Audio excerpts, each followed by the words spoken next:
হুসাইন একবার বিশ্বনবীরে প্রশ্ন করলেন, নানা বলেন তো নানা, আল্লাহর কাছে কে বেশি দামি, আপনি নাকি আমি? বিশ্বনবী বললেন, হুসাইন আনাল আমজাদ, আমি বেশি দামি। হুসাইন বলল, নানা জি আমি মানি না, আমি মানি না নানা। কেমন করে আপনি আমার চাইতে বেশি দামি হন? আপনার চাইতে আমি বেশি দামি। বিশ্বনবী বললেন, হুসাইন আমি হলাম নবীদের নবী, আখির নবী বিশ্বনবী, আর তুমি হলা আমার উম্মত, তোমার চাইতে আমি বেশি দামি। হুসাইন বলে, নানা জি আপনি ভুল বললেন, আপনার চাইতে আমি হুসাইন বেশি দামি। সুবহানাল্লাহ কইবেন না? বিশ্বনবী বললেন, কাইফা যালিক, কেমন করে এটা? হুসাইন বলল, নানা জি তাহলে বলেন তো আপনার আব্বার নাম কি? বিশ্বনবী বললেন, আমার আব্বার নাম হলো আব্দুল্লাহ। কি নাম? হুসাইন বলেন, নানা খালি আব্দুল্লাহ, খালি আব্দুল্লাহ, সামনেও কোনো টাইটেল নাই, পিছনেও কোনো টাইটেল নাই। আমার আব্বার নাম আপনি জানেন নাকি?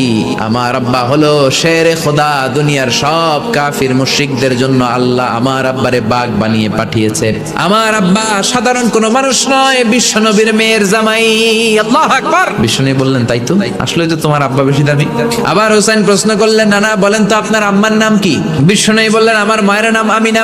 হুসাইন বলল, নানা জি আপনার মায়ের নাম যদি আমিনা হয়, জেনে রাখেন আমার মায়ের নাম হলো ফাতিমা।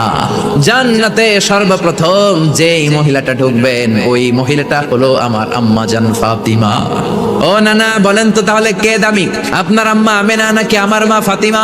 বিশ্বনবী আর কোনো কথা বলে না। হুসাইন একের পর এক প্রশ্ন বানে নানাকে জর্জরিত করছে, নানা এবার বলেন তো আপনার নানির নাম কি?